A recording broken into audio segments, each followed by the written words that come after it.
Coming up on Mountain News this morning, one man is dead after an officer-involved shooting in Martin County. And a new report from research from the University of Kentucky is saying social distancing measures have saved hundreds of lives here in the Commonwealth. Dedicated to Eastern and Southern Kentucky, this is WYMT Mountain News this morning. Good morning. It is 5:30 on the dot on Friday, May the 1st. I'm Will Puckett. Thank you for tuning in to Mountain News this morning. The day before yesterday, gloomy. Yesterday, gloomy. This morning, you guessed it, gloomy. Great setup for Brandon, so let's bring him in on this Friday and get a better breakdown of hour by hour what to expect. Brandon, happy May and happy Friday. Happy May, happy Friday, and I'm so sick just like you are. I've seen this stuff on radar, and I know I'm tired of forecasting. I'm tired. I know people are tired of hearing it, but hang in there just a little bit longer. We get a brief break there. Live pinpoint down the radar this morning, though. Some rain lining up the area in the east there, Pikeville. Basically, all of Pike County seeing showers this morning, along with Martin and Lawrence counties, parts of Floyd County, and even in Letcher, Knott, and Magoffin counties this morning.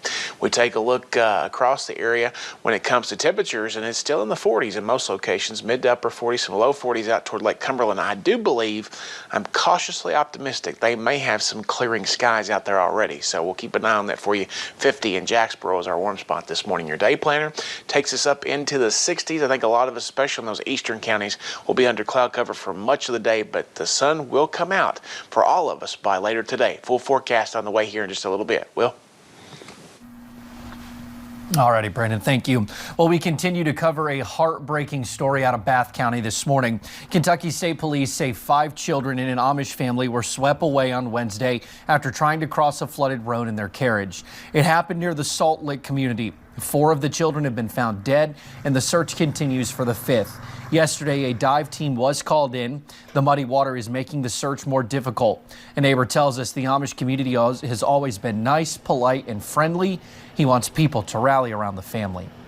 Meanwhile, in Clay County, 36-year-old Jeremy Smith was arrested and charged with the murder of Russell Knuckles. The Clay County Sheriff's Office says he severely beat Knuckles on March 13th, and he later died from those injuries at UK Medical Center. DNA and blood evidence have been sent to the lab, but because of COVID-19, the results are taking longer to process. WYMT's Emily Bennett talked with his daughters, who say they just want to know why this happened.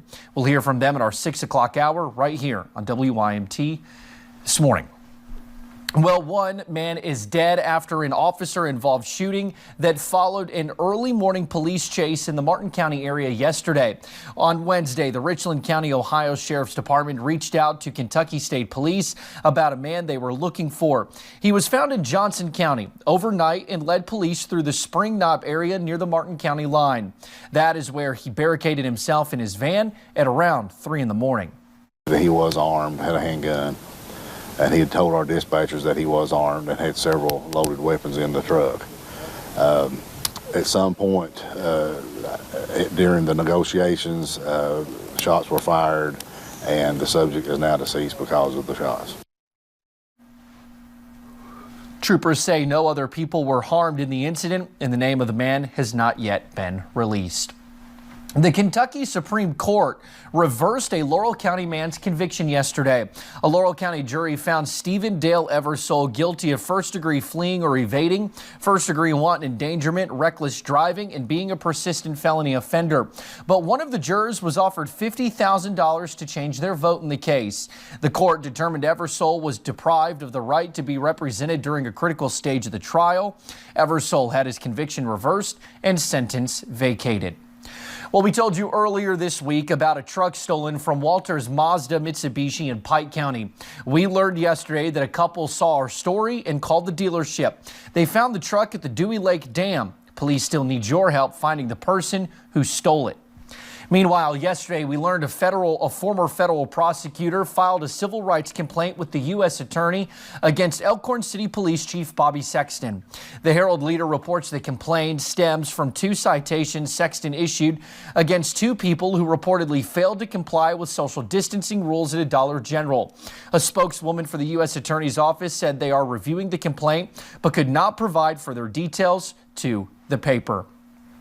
Meanwhile, Fruit of the Loom is the latest company to announce furloughs because of COVID-19. Notices were sent to 541 employees at the clothing manufacturer's world headquarters in Bowling Green. The layoffs will take effect on Sunday. A report says Kentucky's state government could face a revenue deficit that could approach $500 million in the current fiscal year. Meanwhile, Deputy Secretary of the Education and Workforce Development Cabinet, Josh Benton, announced yesterday that the state is continuing to work on unemployment claims. He says they were able to clear an additional 1,050 of the remaining initial March unemployment claims on Wednesday. There are more than 27,000 March claims remaining. 8,000 people who applied in March but have not provided identity documents were told to expect a direct email last night. For the rest of the March claims, we're going to be sending out an email to all of you all that we do not have identity documents for. We know that's about 9,000 people. So we will be sending out an email, hopefully this evening or in the morning, with instructions on submitting those documents so that we can get those claims resolved and moving forward. Officials also announced 2 Kentucky Air National Guard C-130s will fly over the Commonwealth later today. The specific locations include Louisville, Frankfort, Lexington, Pikeville, Bowling Green, and Owensboro. Well, with social distancing becoming our new normal, a new report by the Institute for the Study of Free Enterprise at the University of Kentucky found cases of COVID-19 in the Commonwealth would have reached more than 40,000 cases if we did not have those measures in place. WYMT's Dakota Makris met with a co-author of the report and has more on the study. Looking at 4 types of restrictions: closing of public schools, entertainment establishments, banning of large gatherings, and healthy at home orders, our Commonwealth's COVID-19 numbers would look much different without them. We took data on the number of cases in each county across the Midwest and the South, linked that with the dates that different states and sometimes counties implemented different social distancing restrictions. That was Dr. Charles Quartermunch, Associate Professor of Economics at the University of Kentucky and Director of the Institute for the Study of Free Enterprise. What would have happened without it? He explains what Kentucky's growth would look like without state-enforced social distancing. By April 25th, which is the last day we had data on, that without any of those restrictions, that the number of cases in Kentucky would have been well over 40,000. On Wednesday, Kentucky's COVID-19 related deaths reached 235. Without social distancing guidelines, those deaths could have been in the thousands. If you project that to number of deaths based on what we've observed in terms of the death rate so far, you'd get around 2,000 deaths. There is a trade-off to social distancing. From evidence like ours and other studies that are coming out across the country, we're at least learning that the stuff we did that inflicted the economic damage, actually did have benefit in terms of public health. And making sure we do not undo our progress. We're trying to say to everyone would be that it kind of is working, and we need to have a little bit of patience. Soon seeing the light at the end of the tunnel. Dakota Makris, WYMT Mountain News. Now, if you are interested in reading this study, we have a link to it on our website over at WYMT.com. Well, instruction may be on hold at the Kentucky Advanced Manufacturing Institute, but they are still putting the facility to good use, firing up their 3D printers to make face shields, which are then donated to healthcare facilities across the region. 150 shields were donated to Appalachian Regional Healthcare Thursday, and officials with the hospital were invited to see the staff at work. To know that our business partners right here in Eastern Kentucky are stepping up to the plate and meeting our need is just very heartwarming.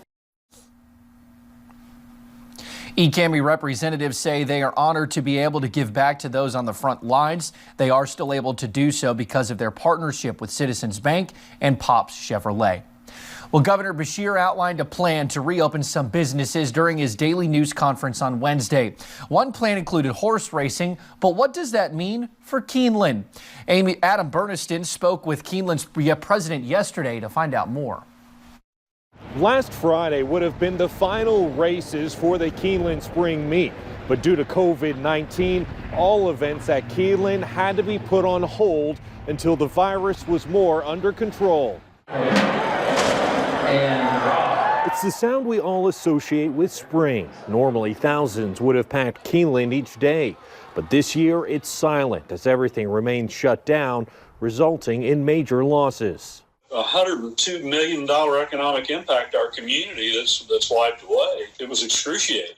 But they're finally getting some good news after Governor Beshear announced that horse racing may resume without fans on May 11th. And for Keeneland, they're already working with other tracks to reset the racing calendar.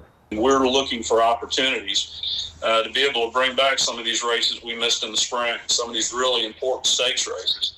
But that's not the only thing on their plate. Keeneland is also already looking ahead to their September yearling sale and the fall meet. We're doing a whole lot of planning to make sure that sale can happen as smooth and efficiently as possible and can engage those 38 different countries that always participate in our auction room. Now, once racing does resume at Keeneland, Thomason tells me they will have options for fans to view their races online and even make bets through their app and other online platforms. At Keeneland, Adam Burniston, WKYT. Now, Thomason says many of the races that are being rescheduled are crucial to the trainers and jockeys who hope to race in the Kentucky Derby, which is rescheduled for September. And just ahead on Mountain News this morning, producers at Netflix are working on a way to document our new normal. Well, the forecast this morning still features some rain, but things are going to improve later today and for the weekend. I'll talk about it in 3 minutes.